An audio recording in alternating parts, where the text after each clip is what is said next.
So there's one thing that I don't like in the industry, which is people just quoting based on lines of code. And good firms typically don't just do this.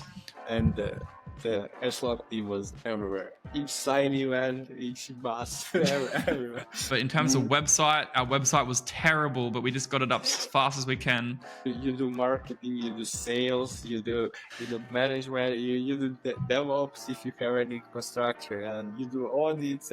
Oh, I like that. That's a good question. I love that. I love that.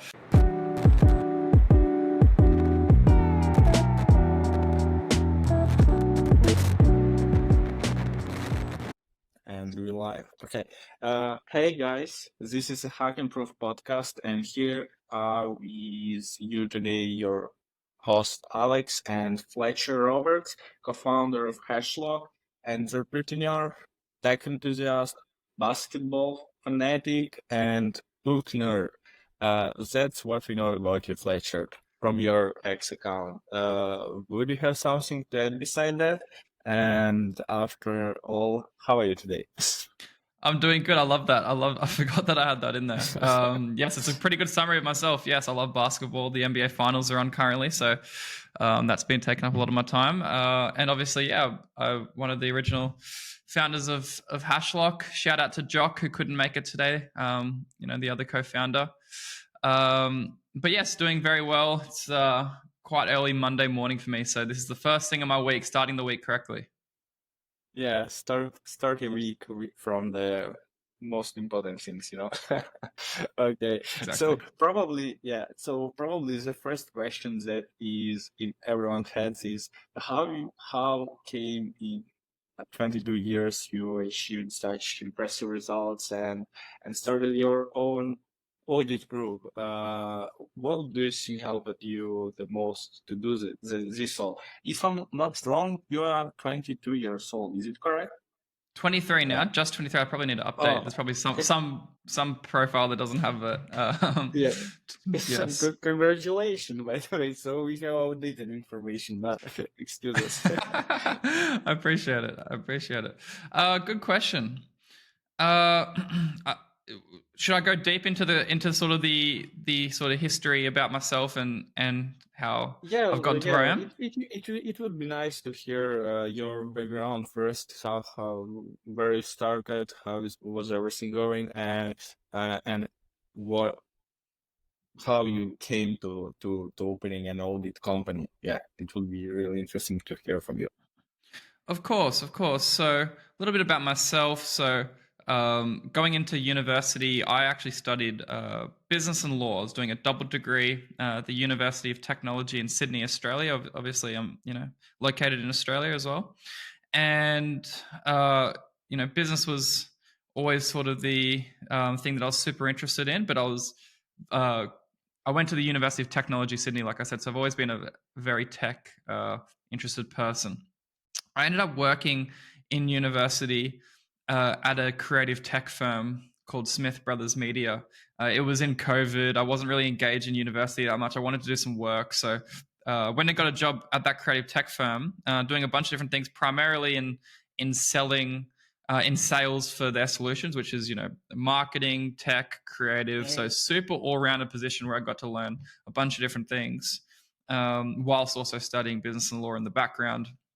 Meanwhile, Jock, the other founder of Hashlock, was quite into cryptocurrency for a certain amount of time, and he worked in more technical roles and quite a diverse background on his end. I was very close to Jock outside of general business and things like that. And he early on, a few years before all of this, had sort of sparked my interest in cryptocurrency. And we dabbled in a few different things, even looked around in different, platforms and we're sort of getting fairly vested into the industry, especially Jock. And whilst I was, working full time at the creative tech firm, learning a lot, eventually I tapped Jock on the shoulder and said that we should start a business. And we decided pretty quickly that the biggest issue was security. And at the time, there wasn't a Australian-based firm that was only focused on blockchain security. There was a couple Australian-based firms that were doing security and other things, but there wasn't one that was just security only. And so we decided to do that. Raise a very small amount of angel funds early, but not heaps. And then got some of the best security researchers that we could, found them on Code Arena and places like that, and used my background in marketing and Jock's diverse skill set in design, creative, strategy, tech, and combine them. And we're able to get clients early, and we were able to build a name. And then Hashlock really, grew reputation because we got some really good jobs in the Australian industry early. Australia had a lot of more corporate blockchain application things happening, a lot of university stuff, research papers happening, and grew the reputation as Australia's leading firm and only fully focused firm early. And then that helped us to over the last few years grow a global reputation for our quality and what we do. And then now we're here where we are, where most of our more than 90% of our work comes from all around the world. So that's where we are. Yeah, so if I get you right, your background is mostly in business and finance stuff, and your other founders, whose name is Jock. Joe, is Yes. okay. Joe, he's mostly responsible for technical side of the job. Correct. So yeah, so how long have you guys in the market? I mean, like, yeah, to be honest, to be 100% honest, me personally, I never heard about Hashlock maybe before the last half a year. I believe that you did a really good job into marketing about market exposure because for last half of the year, I see a Hashlock more and more everywhere. I believe that last time, yeah. I believe that last time I met Hashlock team in a consensus and the Hashlock team was everywhere. Each sign event, each bus, everywhere. So yeah. Just to clarify, how long are you on the market? It's just a couple of years, isn't Yeah, it? so Hashlocks is definitely, obviously I'm biased, but we're probably one of the faster growing audit firms in the industry in terms of speed to grow at the moment. We've been around for just over 2.5 years now or so, but really only ramping up, like you said, over the last year and a bit. And there's a few things that have caused that. So we really focus on marketing. So yeah, like I said, my background's marketing, but Jock as well is very good marketer, especially on the creative side of things. And so we had that skill early.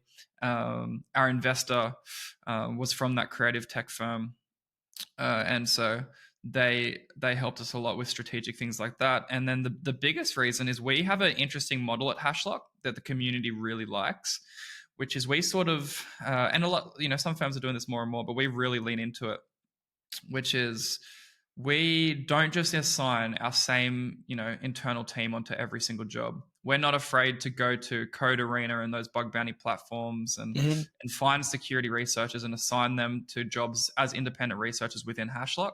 So let's say we get a super complicated, move audit or super complicated bridge or ZK project. Rather than just assigning our auditors who are really good security researchers, we'll assign security researchers that individually have experience in that area, and then we'll give the client the transparency into who let's say it's a smaller audit and there's 3 or 4 security researchers on that project. We'll give them the transparency. Who are those 4 auditors? What are their individual portfolios? And here's who's auditing you. So, and it doesn't just have to be in our team. So each time we're going to be creating a specialist squad around each project.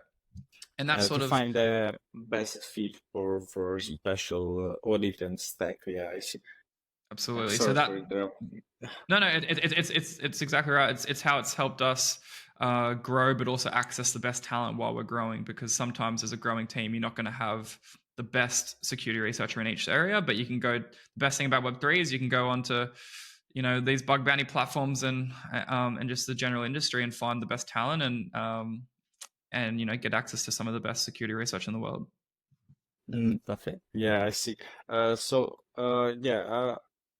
Actually, one our main audience right now is solo security researchers and maybe cryptocurrency companies, of course.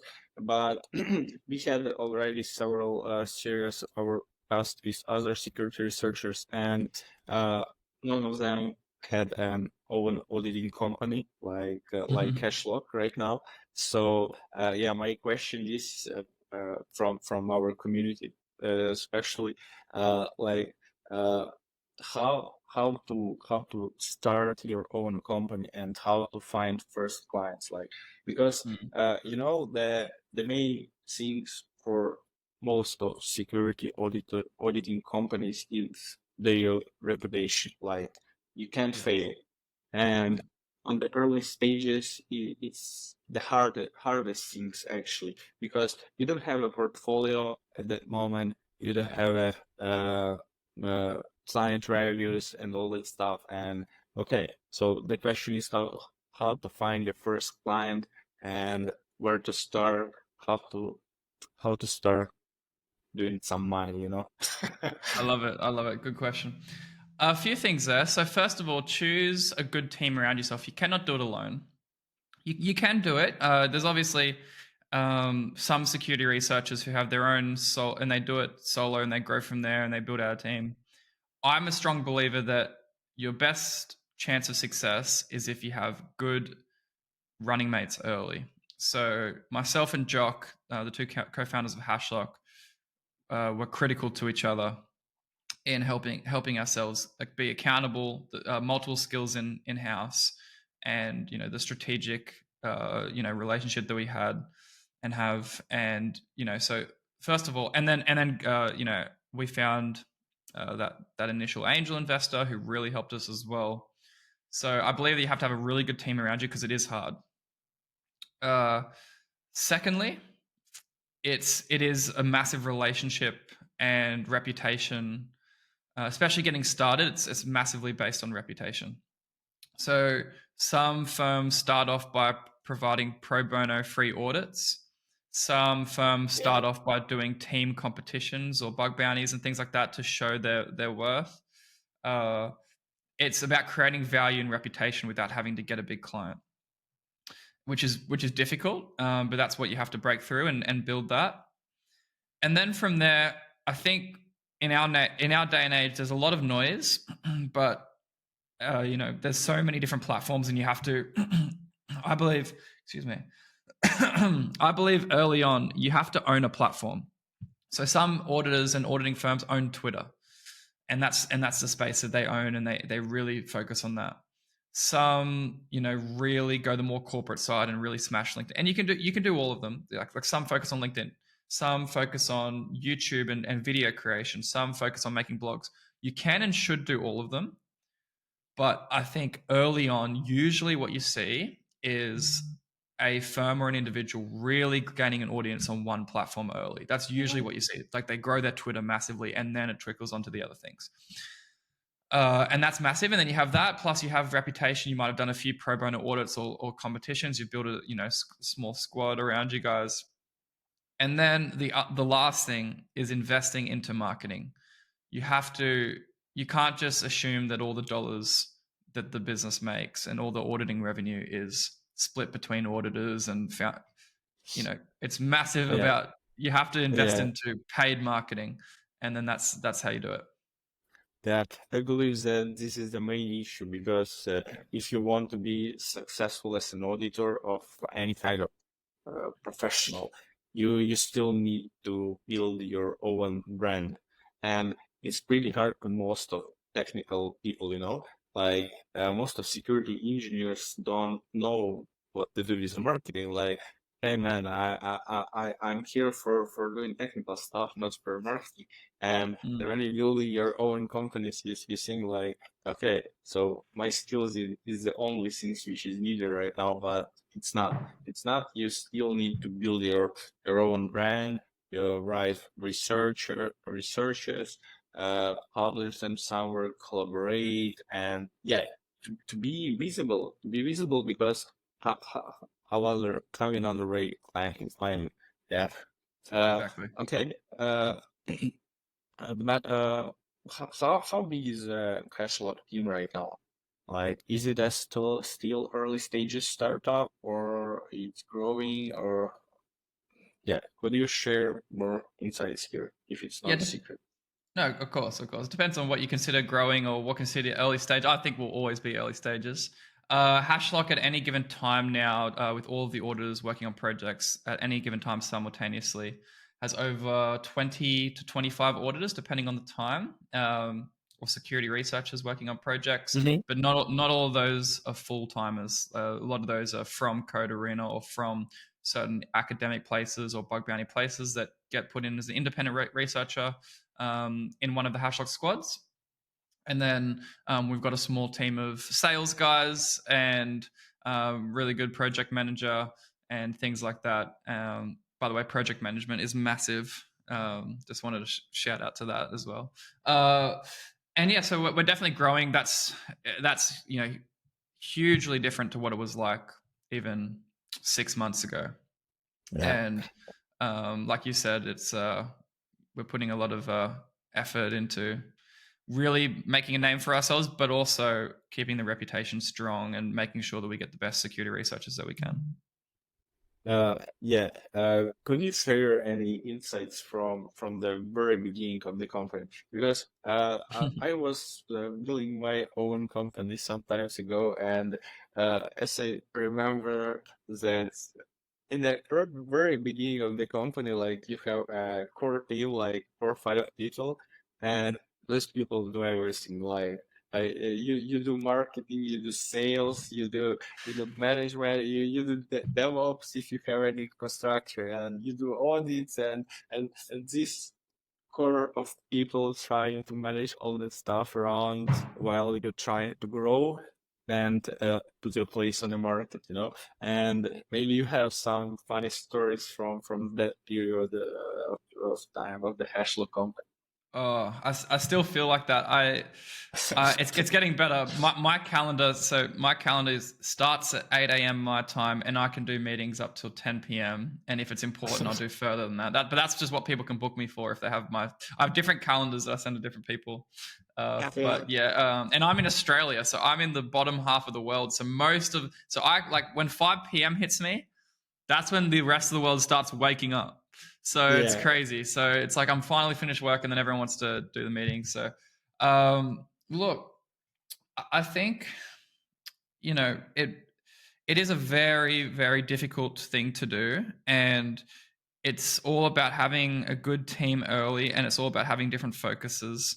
But yeah, you will have to do a lot of the things early. The main thing for us is speed. That was a critical thing for us. We didn't focus on, okay, let's build our brand and website and team and all of our assets over the next 6 months. We were more like, you know, um, we had a sense of urgency, and we went quickly. The one thing that we didn't sacrifice was the quality of our audits. But in terms of Mm. website, our website was terrible, but we just got it up as fast as we can.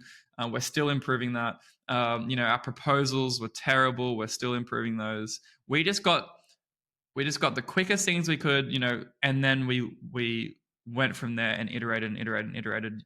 You really can't be like, I'm going to build stuff over the next 3 months and then launch. I really think it's speed is super, super critical. So we really focused on speed and then fix as we go. As long as the audits and the security researchers and the security products are great, everything else just because yeah, it is a business. Even at the start, you have to have momentum and get clients early. uh, and it's great, like having to go to events and then come back and still have to do all your emails and stuff, and having to there's so many different things, just hours and hours and hours of because mainly for sales, building up our own infrastructure, recruiting, finance stuff, accounting. There's so much stuff that goes on the back end of it with just accounting alone. and finances, and then our investors, and it is a fun gig for sure. But yeah, you don't get a lot of time, a lot of free time. But I would say that we are lucky in Web3, especially, and in the modern working age. As long as you've got a laptop, you can be anywhere, you can be somewhere comfortable, and we really enjoy it. And we enjoy the squad that we have within Hashlock, and it's a really collaborative industry too. We talk to other auditing firms, we talk to different people in the industry, and we find that because it's such a growing space, it's pretty collaborative, and we share ideas, and you know but I still feel that way where there's not much time, and I've been to 3 sort of global events this year in the last 6 months, and there's going to be multiple more, and as soon as you get back and settled back in, you're getting prepared to go to the next one. So yeah, I don't know. I think for us, it was the people. It really was team early. That even though everyone was doing multiple things, it was early on. We were like, okay, you are doing these 4 things. I'm doing these 4 things, and then from there, we were able to get past it, and it gets easier once you get past a little. Once you get over the hump a little bit, you Yeah. build some momentum. Yeah, you mentioned that the speed is the most important things, and especially in crypto, like everything is changing so fast, so you need to hurry just to be in the same page with everything what's going on right now. And Yes, and exactly. you mentioned emails, and emails is my personal pain. I had like 3 weeks of conferences, and after that I just came back, opened it my Gmail, and it's like 500 of unread messages, and I like, damn. And Nah, it's not a spam. It's not a spam. It's like that's real. Yeah. important messages. Yeah, where I should put some efforts to answer them. It's I can just remove them or read them, and that's it.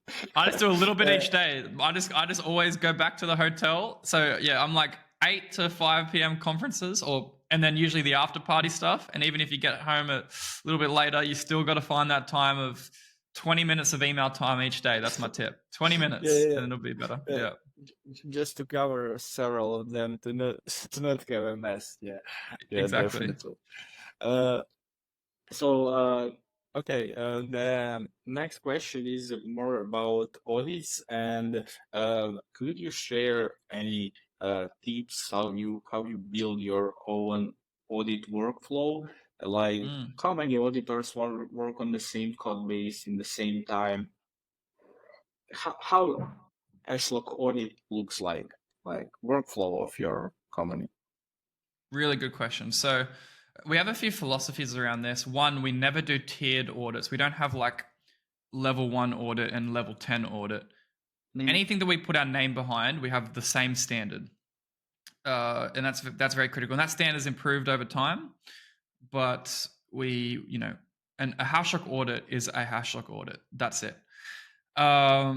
It depends on the project, but you prefer to have multiple really good senior auditors on each project if you can. Yeah.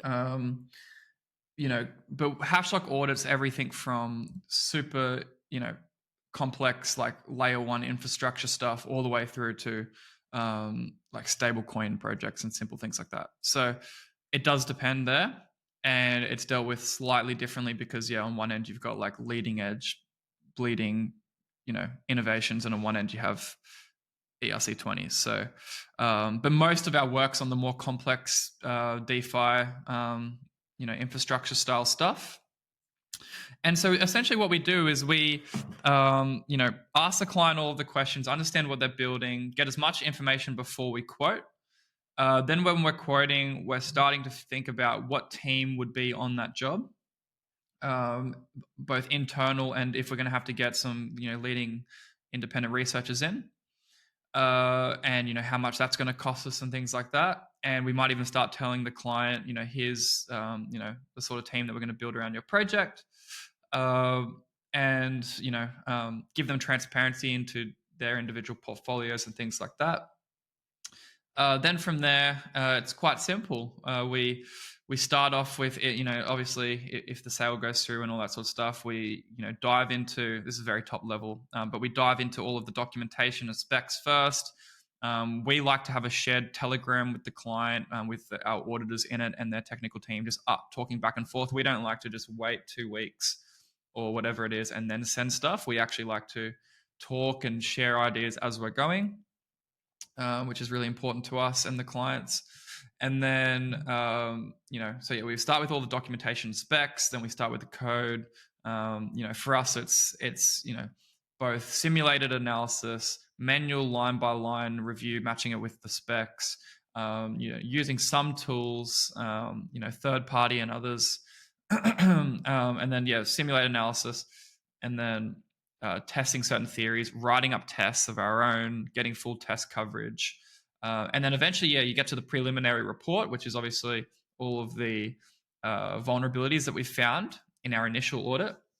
And then for us, we then have a collaborative process to get to the final report, which is all of the vulnerabilities, working with the client to help them fix them, recommend the fixes, checking they didn't break anything else while they're fixing it, and then marking them each as resolved or acknowledged or whatever. And then they get a final report, which hopefully says secure at that stage. And then we go from there. Like I said earlier, having a good project manager is really important because there's so many audits happening, and early on in Hashlock, the salespeople, so primarily early on myself, would have to sort of manage. So I would sell it, and then I would manage the project. I would make sure it's going okay. I would check in with the client, make sure everything's happening, and that was nightmare. That you can't be selling, and every time you sell, have another project to manage. So it was massive to get a project manager who his one job is just to make sure everything's going good, the clients are happy, and all that sort of stuff. So that was huge. And then for us, and then we support the client, and then we can provide other things outside of the audit, ongoing support and all those sorts of things. And hopefully, if you do a really good job, this is another thing, is generally good projects build more code over time. It's very rare that a good project's just building one set of code. So pretty much as soon as it's done, we're starting to talk about, hey guys, what's next? What's next in the pipeline? What are you planning on next? And usually we get more audits out of them. Yeah, definitely. I believe that the main feature of being an auditing company. Okay, Millie teacher. From my point of view, I see that right now the most of deals in auditing business is returning clients. Like we had the crypto meter for the last 2 years maybe, and not much new projects arriving to the market. And what we have seen that most of deals are returning clients. And if you did the business, if you did your job well, they will come back to you, and you will have more and more checks from them, and it's pretty nice. Cool. Absolutely. Yeah. So okay, we touched finance a bit. So I have a question also from our community. How to calculate the price of the audit? How the Hashlock calculate the price, and if possible, maybe you can share some approximate numbers of, for example, the audit of Uniswap V2 fork with 2K lines of code. I don't know. What question should I answer to be said together? I know what you're trying to say. Yeah. So there's one thing that I don't like in the industry, which is people just quoting based on lines of code. And good firms typically don't just do this, but a lot of other firms, they'll just quote primarily based on lines of code. Lines of code is a factor, but the thing that you want to be quoting on is risk.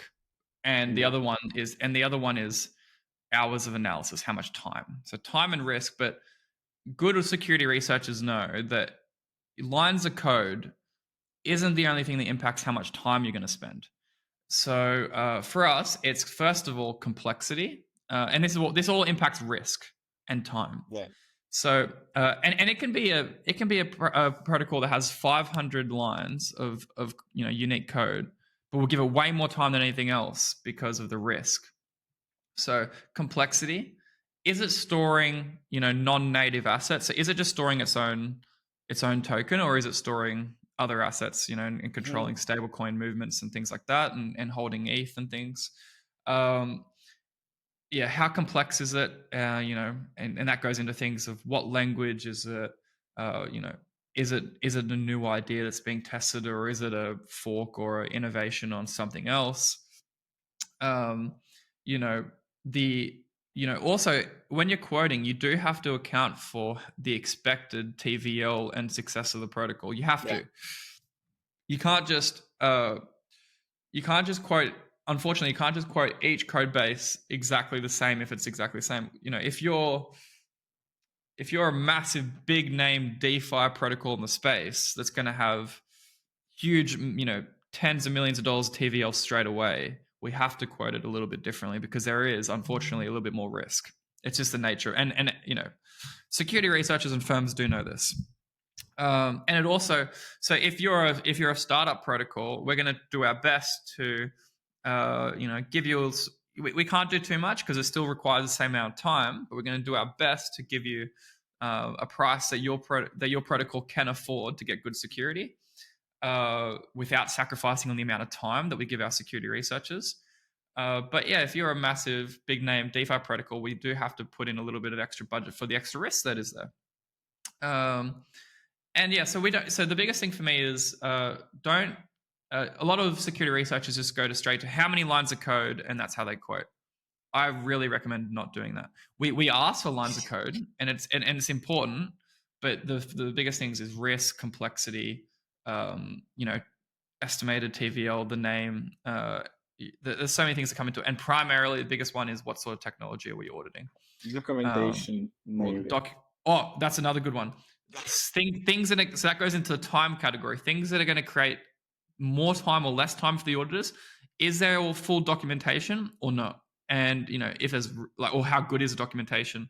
Is there tests? Is there 100% or close to it test coverage or not? Or you know, you they sometimes they can don't have documentation at all. So Exactly. Yes, it's also the case. Yeah. I know. Nightmare. Yeah, you don't want that. So those all of those things fall into the bucket of how we quote. It's quite a complex thing, but generally you get the hang of it as a security researcher, and just don't do it based on only lines of code. That's my biggest advice. Yeah, definitely. I will Yeah. know that. Okay. Can you share any numbers? Oh, Like, okay. I forgot that part of the question. yeah, yeah, Forgot yeah. that part of No, the no, question. no problem, no problem. Like average, approximate. I know it's very complex to calculate, but because yeah, you need to count so many inputs to set a correct price. But if it's possible, I'm not pushing, but Yeah. maybe you can share any numbers. Yeah. Look. So the other thing about auditing is the other piece of value that the client gets. The number one is always security, but the other piece of value that they get is the brand name, and this sort of gives the auditing space a certain rap because people talk about stamps of approval, that sort of stuff.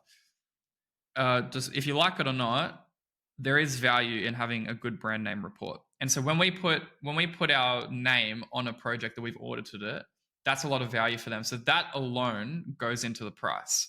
Hashlock's quite a fast growing name. It's has a decent amount of exposure and trust. We've never had a hack resulting in loss of funds ever, um, as a firm, and so there's a certain amount of value that goes into that. But at the same time, we are a growing firm. We're not, we don't have as much. We've got to compete with the firms that have been around for 5-6 years and things like that, and really big names that we look up to and respect. Obviously, Hacken, we love those guys, obviously, and that's a huge name, and other ones and other similar ones. So typically, we are not a cheap firm, but I would put us slightly under the tier than the most expensive. There are some big names that we know of that quote big numbers.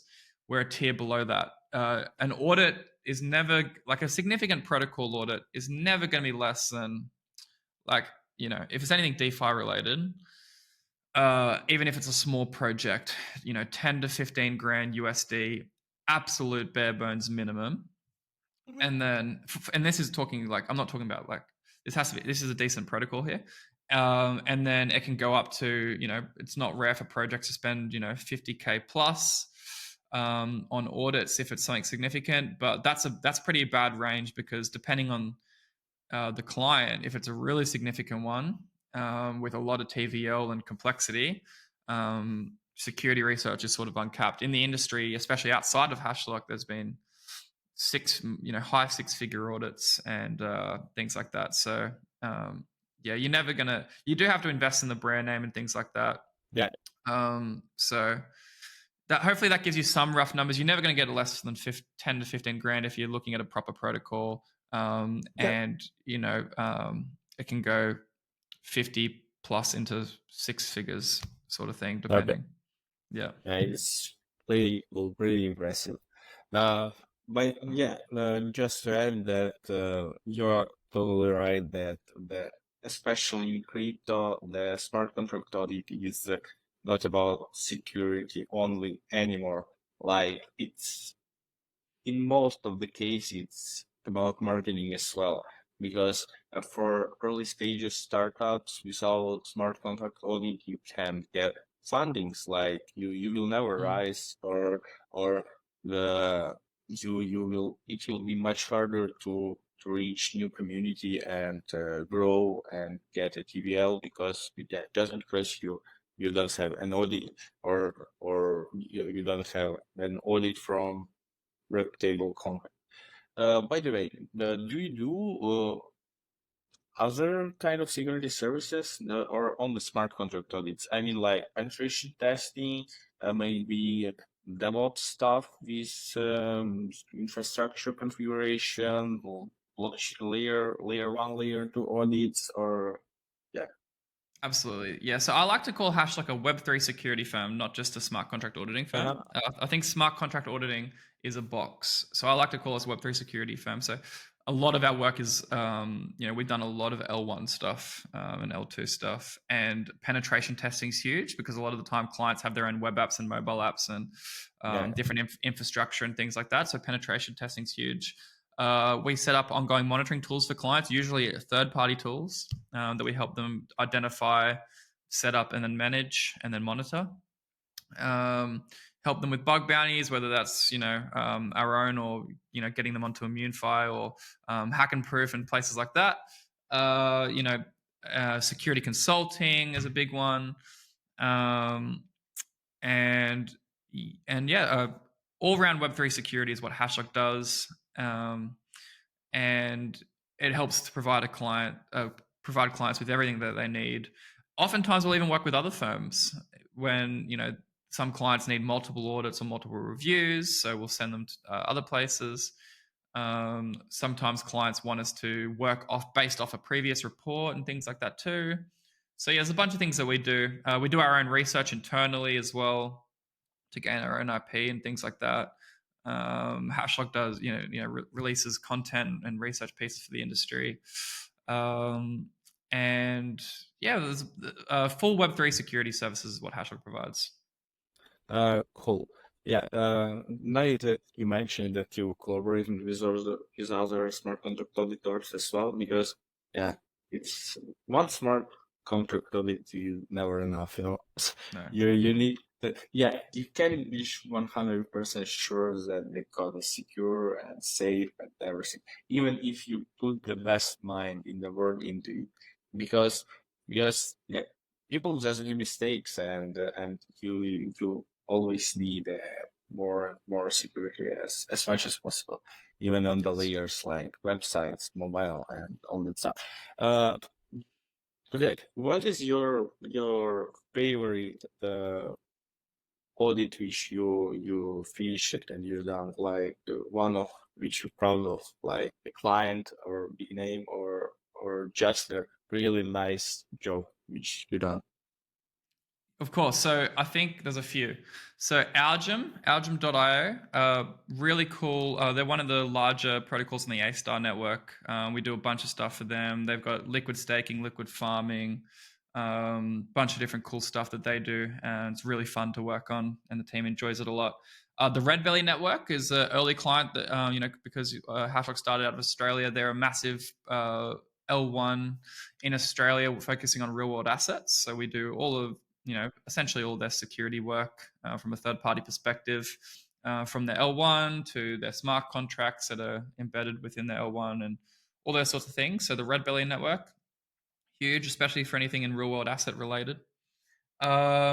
We, doing a bunch of cool stuff. We have a partnership and do some work for Peak Network, which is a massive deep in, arguably the largest deep in L1, going. Yeah, really Um, worth it actually. yeah. So that's our client, and partners of ours, and there are a few names for you. To name a few, I think some clients might be getting mad at me for not mentioning them. I've got to be careful. Verita Yeah, is a really good one. Also, shout out to an up and coming protocol that we're working on right now called IMF, International Meme Fund. IMF. Go follow them on Twitter. You oh, should. I heard about that last time. It's Did you? pretty. They're pretty new. I seen that them in Twitter that one of the government company acquired them like a part of the board or something. Yeah, It's a kind of that the centralized autonomous organization, which I don't know to be honest. they're a But really cool it's cool. client. Really cool client. They're coming Yeah. out, deploying soon, and we're doing a lot of work with them. So, that's probably actually the biggest one for anyone listening. International Meme Fund. Bringing sort of a more traditional DeFi, approached, but with meme coins essentially. So, go have a look at them. Uh, by the way, how is everything going with crypto regulation in Australia? I mean, like you mentioned, so many layer one protocols who believe in crypto, RWA projects, and how is everything? Because I thought these guys from USA and they're pretty worried about all latest updates, and it's pretty bad. Many company moves out, and maybe that Australia is a new gem to Mm. start your future business. It's funny. It's weird. People within the Australian industry, have a certain perspective on it, and the rest of the world has another one. So the thing about the Australian industry is, before I talk about regulation, it's a very tight knit community. So Blockchain Australia is a massive organization that we're part of, and super tight knit. There's a lot of Mhm. startups, but there's not heaps of funding that goes into Australian Web3 startups, but there's a lot of them. A lot of innovation, a lot of builders. Um, Shout out to Sigma Prime. That's another similar auditing firm, that's primarily based and started in Yeah, Australia. There and there, so it's a really good industry in Australia, and there's a lot of cool projects and things that comes out of Australia. So it is a quite a big ecosystem, and oftentimes when I'll go over internationally to different conventions and things like that, I often run into Australians. It's actually quite surprising for such a small population country. Maybe obviously I'm biased and I'm looking out for it, and I probably run into more because I am Australian. But I just see so many Australians when I'm out and about. So shout out to Australia. But in terms of regulation, we actually have, you know, most people would say that our government is not as crypto friendly. uh-huh. There's a few tax things that are happening around, and I'm not an expert in this, but there's a few tax things that are happening around taxing the movement of funds through a DeFi protocol for each transaction, which destroys, on-chain business in Australia if you're taxing each one. So there's something to do with that. The massive blow up happening with that at the moment. Our government moves pretty slow compared to these things. We're typically a little bit behind the US and things like that. But the regulation in Australia is not the greatest. It's not the worst, but it's not the greatest. But what is great about Australia is the business opportunity here is really big because we're a small population country with a decent sized GDP and, Yeah, good economy. So less competition in Australia, but a good, decent enough economy to start your own business and to it's a good environment for it. Yeah, pretty cool. But how's that? I mean, like we see that everything is going to have every country is trying to regulate crypto somehow these days, and I hope that we will see better situation in our countries in near future because yeah, most of these regulation are for protection of end users, while Mm, still in some situations they just don't give good to, a chance to survive for crypto companies, like for people who trying to build a legal business or something. But yeah. we'll see. Okay, yeah, thank you for your answer. So with you mentioned that you're a book nerd in your Twitter account. What is your favorite books? And maybe Oh. you can share them to our community as well. We have a pretty good community, we read books a lot and share fiction, non-fiction. What do you like to read? Oh, I like that. That's a good question. I love that. I love that. I like to read a bunch of different things. So I like to read. Shout out to anyone who knows Brandon Sanderson and the Cosmere books, and they're quite a common or quite a popular fiction fantasy series Mhm. that's being written at the moment. It's sort of like a Marvel Cinematic Universe where it's all interconnected in different series, but it's more of the fantasy side of things, and they're probably going to get adapted quite soon. I believe Brandon Sanderson is the highest selling fantasy author that doesn't have an adaptation yet. So I read him a lot. I Yeah, read waiting for a movie. Yes, it's coming out soon, hopefully. They're working on it. I read a bunch of more nonfiction stuff. I read scripture, and I think there's a lot of value in that. I read self-help stuff. I read educational stuff. I also absorb a lot of podcasts and things like that, and get my information that way. But I think most of the leisure I do is more fantasy books. I do like my good escapism in a fantasy book. It's good fun and it's a good challenge, and it also takes me off my phone because I spend too much time on my phone and short-term attention span. It's good to just read something. So yeah, yeah, I'll definitely recommend Brandon Sanderson and his works for anyone who likes reading fiction. uh, Yeah, we will leave the name of the authors in the comments. I hope so, and you can check it out. So, yeah, have you read Duna, a series? What's that? June? Do you say? Dune, yeah, Dune. I have June. I haven't read it. I've seen it, but I have the book. I've got like the book that has the first three, I believe. So I'm going to read it for Ah, sure. Have you read it? yeah, yeah. You should check it out. Like, I really like the cinema adaptation because it's pretty good. They had several bad adaptations like in the last 20 years. But this one, which is coming out right now, is pretty nice. So, but I believe that we will wait for the end of the story like 10 years more. So it's easier just to read the books, you know? Uh, Yes. yeah, so you mentioned that you listen to podcasts. I believe that you're reading a Twitter. I mean, like in crypto, we have so many updates, so many things are coming out for every day. Like how to be up to date with all that stuff around.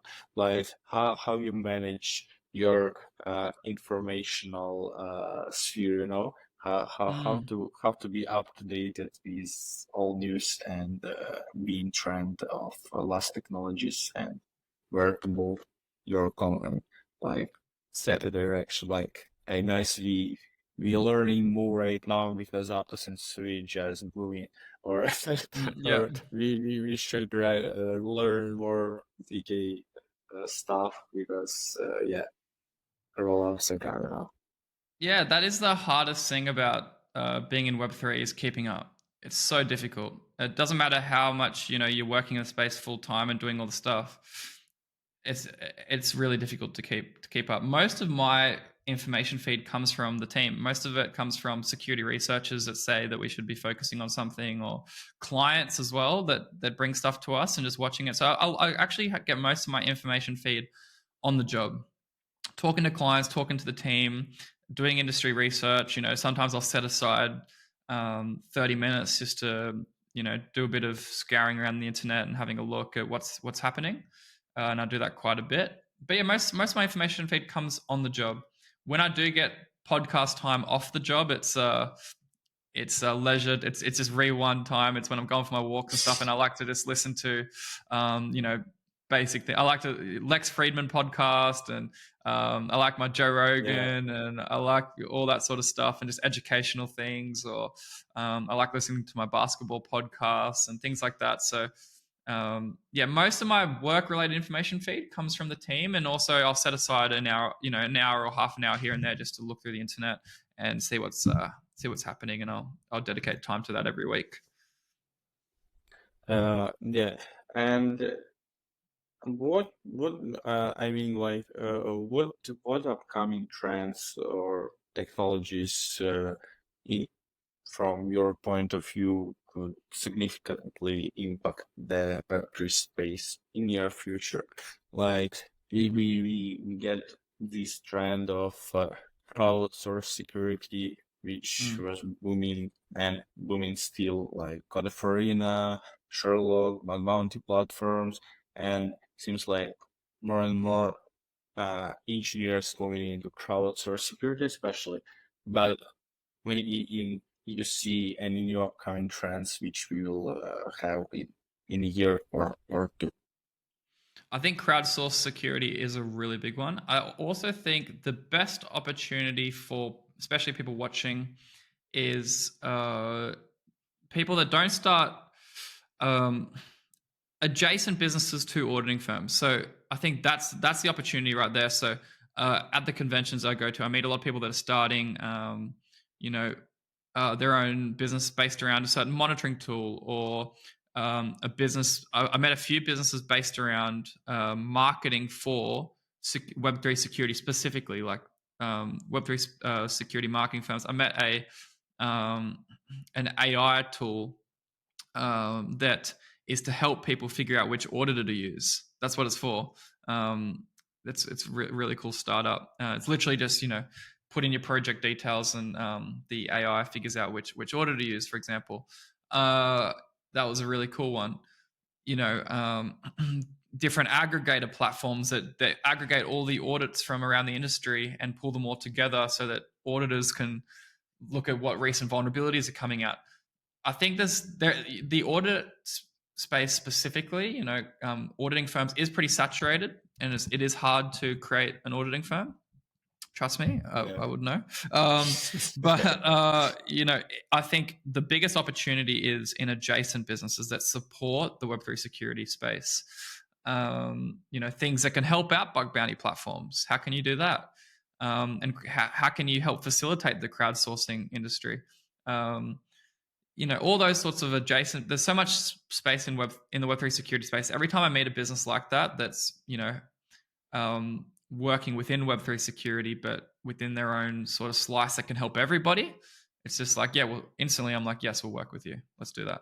So yeah, the thing I would say is, how can you make audit firms your client?